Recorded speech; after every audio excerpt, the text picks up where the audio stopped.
eu vi uma coisa agora interessante. Deixa eu ver se eu consigo mostrar para vocês o que eu estou vendo aqui. Olha só. Vamos ver se eu consigo. Espera aí. Vocês estão vendo... Tá dando para ver essa criaturinha aqui? Essa criaturinha aqui, tá dando para ver? Sim. Sim. A situação dela. Olha só.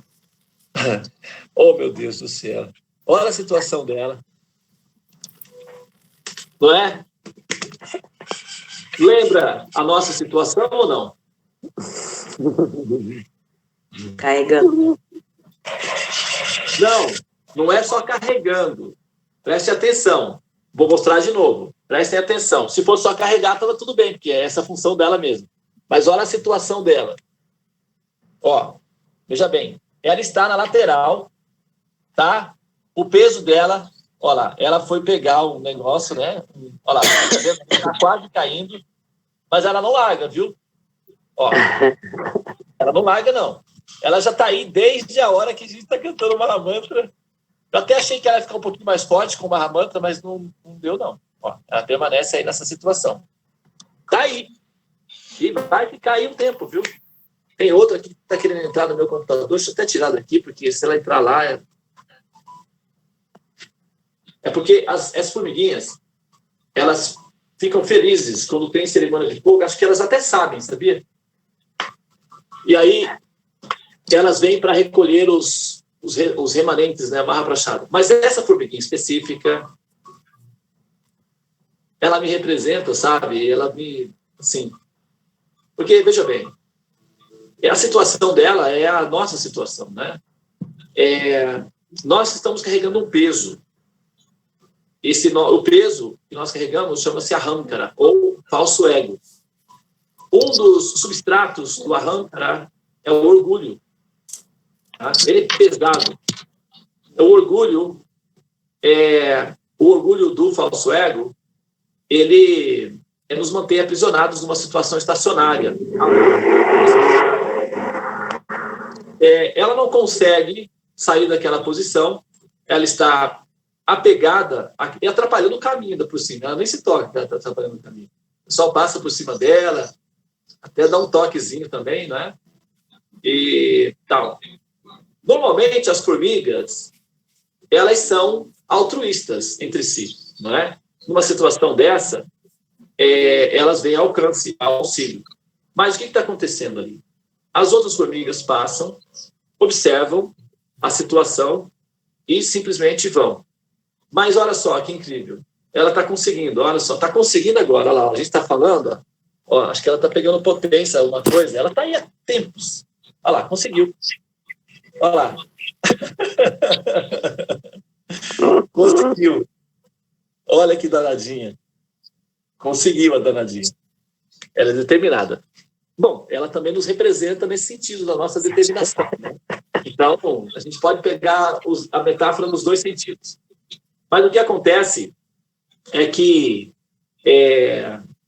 eventualmente, a situação do aprisionamento, né, ao ego nos coloca numa situação semelhante. Embora ela tenha conseguido sair daquela situação, eu acho muito pouco provável que ela consiga chegar até o local de destino dela carregando um peso desse tamanho, a não ser que ela seja ajudada por outras, que é normalmente o que as formigas fazem.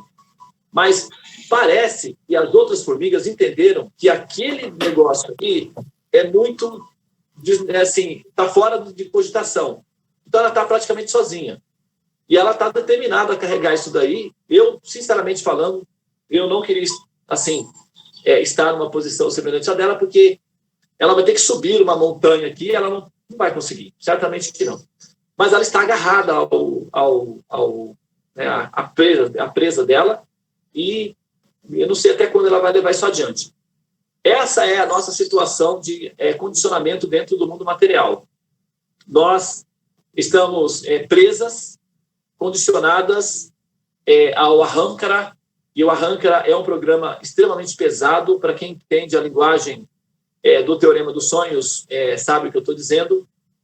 O Ahankara, ele é um programa que a demanda de exigência é muito alta e o combustível necessário para transportar esse programa é muito grande, porque ele é um programa rudimentar e extremamente pesado, o que tem como consequência a falência, né, certamente.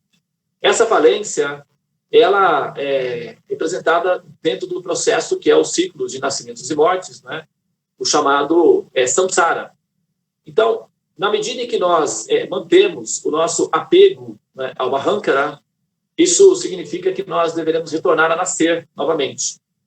E a experiência atual do nascimento humano não é tão diferente assim da experiência anterior. E tampouco será tão diferente da experiência futura. E nós podemos observar isso observando os processos históricos daqueles que já não estão mais entre nós. Nós somos aqueles que restaram no momento, né? É uma questão de tempo também para que nós sejamos dados estatísticos da história. Isso pode parecer pessimista a princípio, mas muito além de ser um dado fenomenológico que pode ser rastreado, né, e classificado, se torna pessimista e depressivo na medida em que nós estamos semelhante a essa formiguinha aí, agarrados a uma falsa concepção de existência e destinados ao fracasso, que é o retorno contínuo na forma humana, que tem a vantagem de que você, cada vez que retorna, assume uma quantidade maior de conhecimento.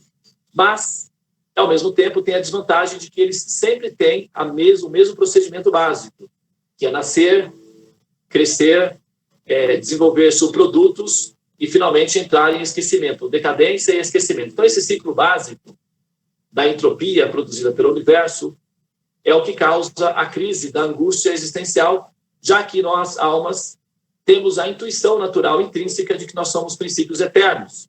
A nossa constituição original é Sat, Chit e Ananda. Então, essa constituição original nos dá a intuição, né, primordial de que nós somos princípios eternos. É por isso que nós casamos. É por isso que nós temos filhos. É por isso que nós saímos e vamos ao supermercado, porque nós temos a sensação de que nós vamos continuar existindo. Se nós não tivéssemos essa intuição, enfim, nós paralisaríamos, daria a síndrome de pânico.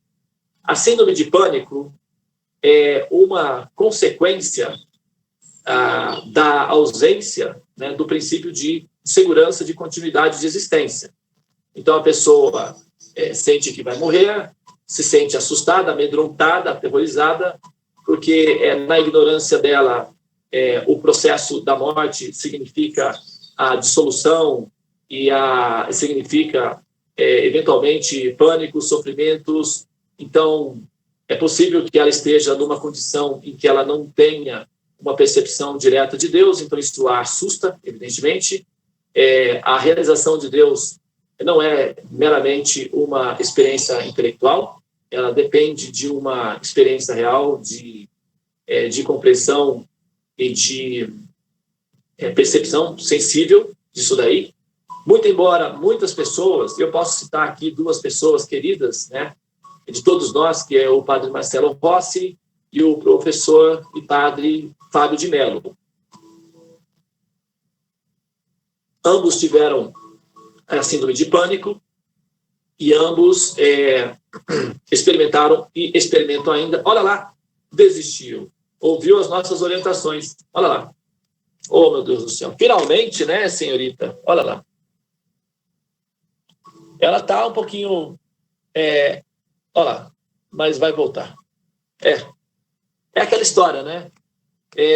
Assim, demora até a pessoa cair a ficha. Mas já deu o primeiro passo ali, é possível que ela se liberte, né? Vamos ver. Ela está assimilando aqui os conhecimentos védicos, quem sabe, né? Até o final está assistindo. Até o final. Na Índia, tem uma história que se explica como é que se pega o macaco na floresta. Eles pegam um coco seco, fazem um buraquinho no coco e colocam uma banana ali dentro, uma banana madura. E a banana, ela está amarrada numa corda, né? E essa corda, por detrás do coco, tem um furinho, né? e essa corda vai até atrás de um arbusto, lá, uma árvore, sei lá, qualquer coisa. E o caçador, então, espalha outras bananas próximas, assim, pedacinhos de banana. E o macaquinho vem feliz e comendo aquelas bananas e tal, e de repente ele vê aquele tesouro brilhante, né, dourado, perfumado, lá dentro do coco. É fácil, é só enfiar a mão e pegar. Aí ele vai e pega. Ok? Ótimo.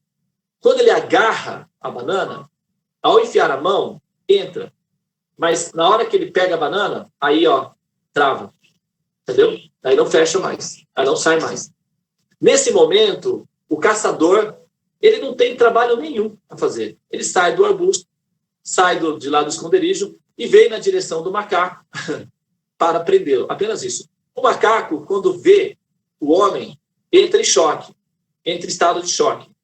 E ao entrar em estado de choque, ele se fixa na banana e ele não consegue largar a banana.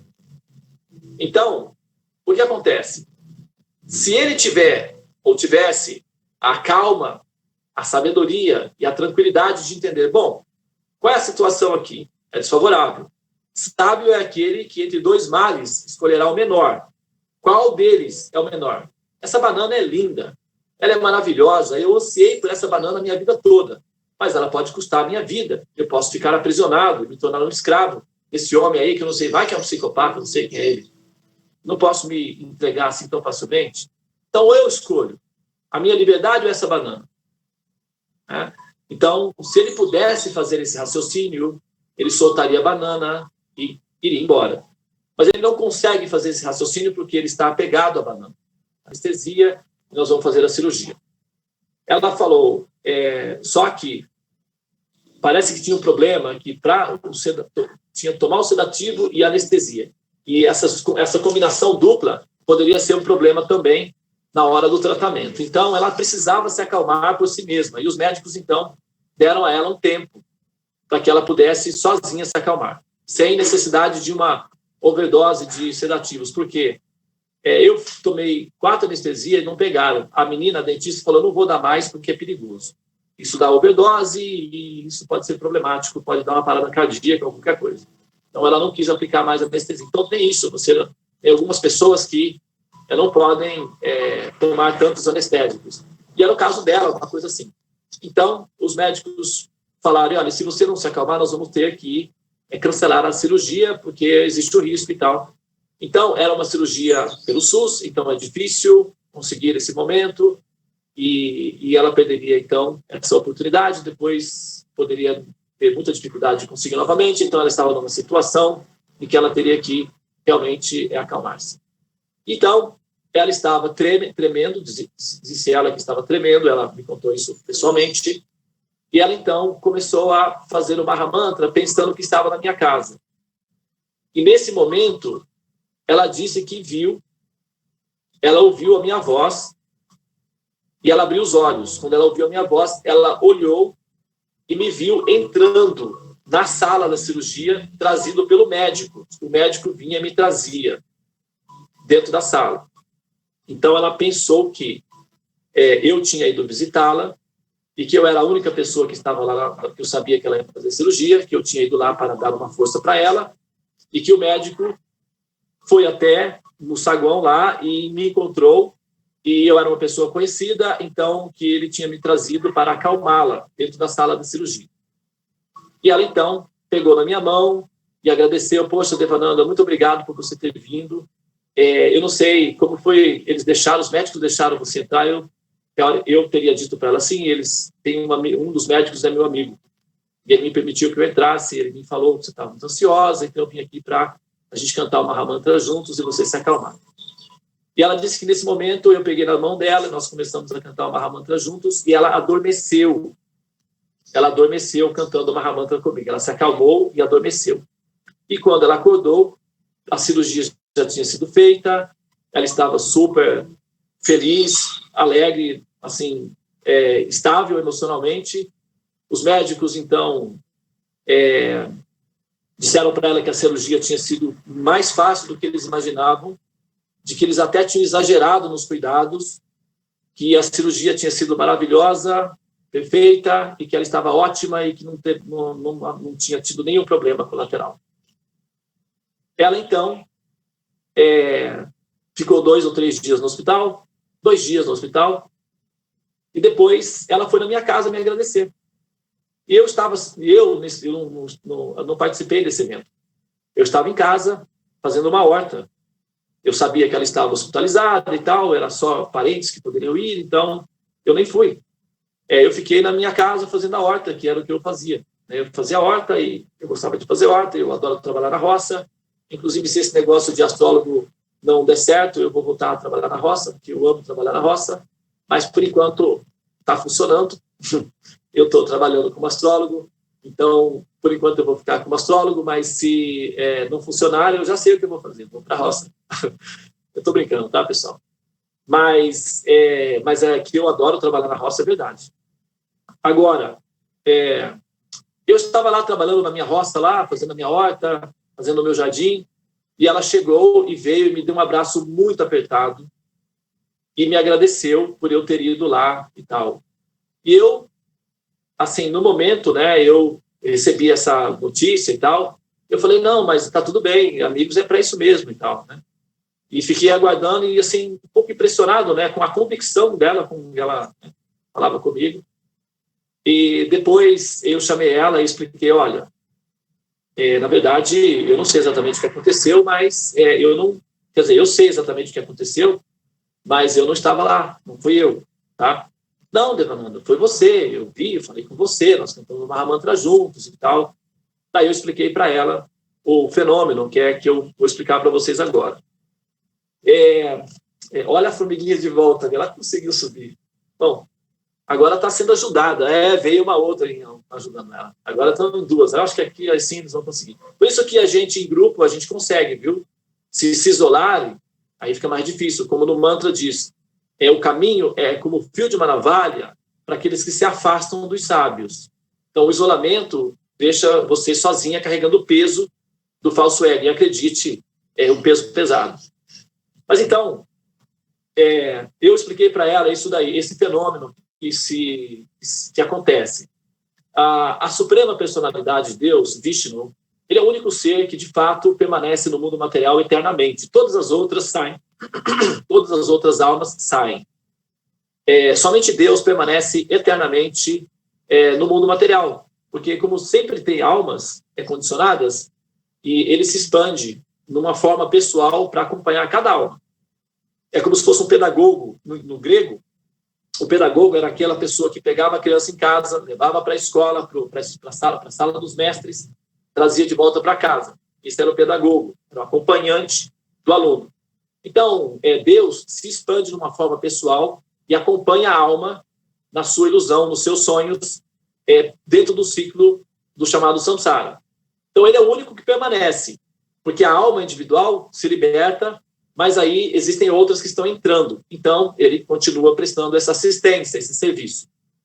E essa pessoa, Deus, ele, então, assume formas funcionais para estimular as entidades vivas à evolução e ao desenvolvimento da sua fé no caminho da liberação. Então, ele assume as formas, por exemplo, vamos supor que eu esteja vendo aqui o Carlo Acutis. Então, não é necessariamente a alma que fez o papel do personagem, o Carlo Acutis. O próprio Senhor Supremo assume a forma dele, que é funcional, já que ele é a relação que as pessoas têm de percepção do divino, então ele assume essa forma. Inclusive, essa forma costuma ter uma radiação, né, uma potência mais intensa, a pessoa sente mais intensamente essa personalidade, e do lado de cá nós temos a impressão de que é o Carlo Acutis, mas na verdade é o próprio Senhor Supremo que assume a forma daquele personagem para viabilizar ou estimular, né, o sentimento de fé no caminho da liberação. É assim que funciona. Por isso que quando as pessoas fazem, assim, vamos dizer, o contato com a entidade, quando essas entidades são autênticas e são espiritualmente evoluídas, então é bem provável, não é 100% provável em todos os casos, mas nos casos principais é provável que essa seja uma alegoria, né, uma roupagem utilizada pelo Senhor Supremo para estimular as suas criancinhas, né, os seus filhinhos, a continuarem progredindo no caminho da evolução. É como o pai, né, que se veste de cachorrinho, se veste de cavalinho, se veste de super-homem. Não tem no YouTube esses pais que se vestem de super-heróis para estimular a criança a ir para a escola? Não tem? Vocês já viram no YouTube? Pais que se vestem de Homem-Aranha, de super-homem, para ajudar a criança a desenvolver o desejo de ir para a escola? É o mesmo sistema, é amor. Então, ele assume formas funcionais desses personagens que foram assim, bastante dedicados à causa do conhecimento transcendental e estimula as outras a seguirem naquela direção. Então, isso é o que acontece. É muito comum isso acontecer.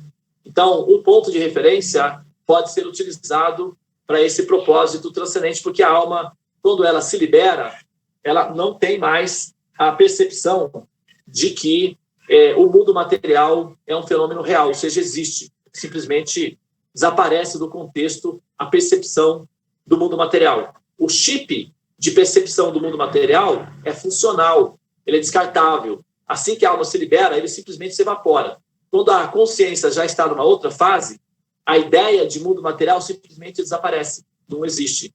A pessoa não tem mais a noção de que existe esse mundo chamado material. Até porque, se ela tivesse a percepção desse mundo material, ela não conseguiria permanecer no reino de Deus, porque ela se sentiria culpada de estar numa situação privilegiada, enquanto as outras irmãzinhas estariam num estado de sofrimento.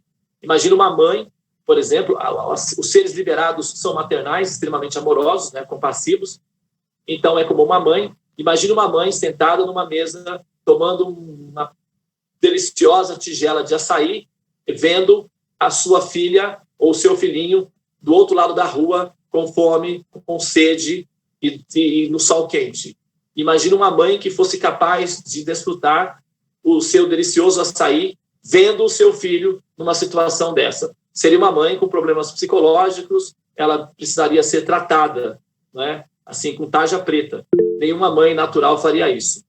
E isso seria o que aconteceria se nós, estando no mundo espiritual, tivéssemos a percepção do mundo material e conseguíssemos desfrutar as delícias do mundo espiritual, mesmo tendo consciência e vendo o mundo material. Seria totalmente disfuncional, não haveria nenhuma alma no mundo espiritual, e se houvesse, elas seriam simplesmente egoístas ou tratáveis, digamos assim, né? Porque seriam capazes de sentir ou vivenciar a experiência da felicidade, mesmo diante de tantos sofrimentos. Isso não é possível, não é provável para almas evoluídas. Então, isso não aconteceria. Por isso, as almas que se liberam, elas, o chip de percepção, que é funcional, é descartável, é um programa, né, um softwarezinho, que chama-se Arrancra, ele é, então, descartado, e um outro processo, um outro mecanismo se dá a partir dali, então. E aí o ser fica numa situação de ananda, de bem-aventurança e tchau, já foi. Né? A parte humana é didática, ela é temporária, ela não é contínua, ela tem uma finalidade específica, um começo, meio e fim, terminou o curso, acabou. Tá? Não tem esse negócio de ficar voltando para cá, isso daí é uma teoria que pode ser facilmente desconstruída. Não vou fazer isso agora, porque não é o caso, até porque eu não tenho mais tempo. 8 horas e 8 minutos, não dá nem para fazer comentários, entendeu?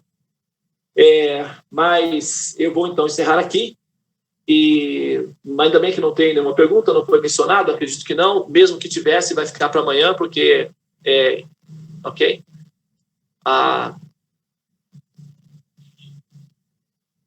Olha só. Então, pessoal, parece que o pessoal resolveu tomar uma atitude mais radical, né, para, assim, permanecer em contato com os conhecimentos médicos, né? As meninas estão colocando internet no próprio celular para não precisar desconectar-se, né, da sala dos mantras. E aí estão indo para o trabalho, no ônibus, e ligado aí no Mahamantra e no conhecimento transcendental. Muito bem, gente, olha, eu quero informar para vocês que a nossa amiguinha continua lá. E eu acho que essa coisa vai o ciclo do nascimento e morte é longo, né? Então, acho que esse processo dela ali, olha lá, vai demorar. Muito bem. Então, senhoras e senhores, vamos dar a luz?